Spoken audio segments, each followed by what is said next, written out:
पिछले कुछ वर्षों में क्या भारत की भारतीयता की परिभाषा, संपूर्ण समाज की अवधारणा, ये सारी चीजें बदली हैं? और बहुत सारे लोग ये भी सोचेंगे कि साहित्य आज तक के मंच पर स्वामी रामदेव क्यों?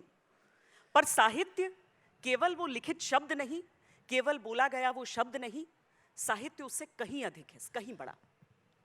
साहित्य है एक सतत प्रवाह समाज का, जो सामाजिक, आर्थिक, राजनीतिक, धार्मिक, सांस्कृतिक, वैचारिक रूप में जो कुछ घटित हुआ उसका एक सतत प्रवाह ही साहित्य है। कुछ लिखा है, कुछ अनलिखा है, कुछ देखा है, कुछ अनदेखा है, और कुछ ऐसा भी लिखा है जो गलत लिखा है। इस देश में सबसे ज्यादा मैं कहूंगा जिसके साथ इनजस्टिस हुआ है, अन्याय हुआ है, वो साहित्य ही। हमारे साहित्य में मुगलों को महान बताया गया।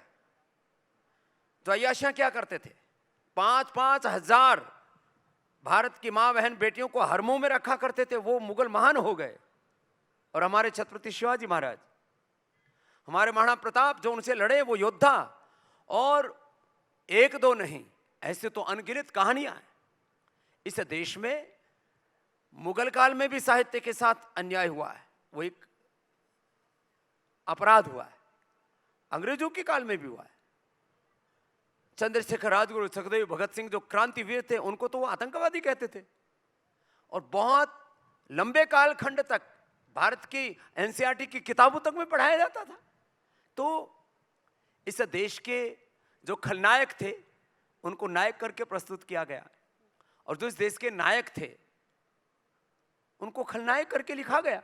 ये तो साहित्य का बहुत बड़ा अपराध घटित हुआ है ना, तो वो भी आज तक के मन से जाना चाहिए। और दूसरा, इतना ही नहीं, इस देश के जो महान इतिहास को, मैं नहीं कहता कि इतिहास के पुनर्लेखन की जरूरत नहीं, जरूरत है, उसकी पुनर्विवेचना की, पुनर्व्याख्या की तो जरूर जरूरत है। जिस तरह से भारत का गौरवशाली अतीत रहा है, 18वीं शताब्दी तक विश्व की आर्थिक महाशक्ति रहा, सामाजिक सामरिक महाशक्ति रहा भारत। ठीक है, इसमें कुछ हमने संघर्ष झेले हैं, भारत कभी भी पूर्ण रूप से पराधीन राष्ट्र नहीं रहा। लेकिन साहित्य में हमको पढ़ते पढ़ते आज 200 साल हो गए, 1000 साल तक भारत गुलाम रहा। कब गुलाम रहा भाई? संघर्षरत रहा भारत। कभी भी हमने मुगलों की पराधीनता को पूरी तरह स्वीकार नहीं किया, अंग्रेजों की भी पराधीनता को समग्र देश ने कभी पूरी तरह से स्वीकार नहीं किया।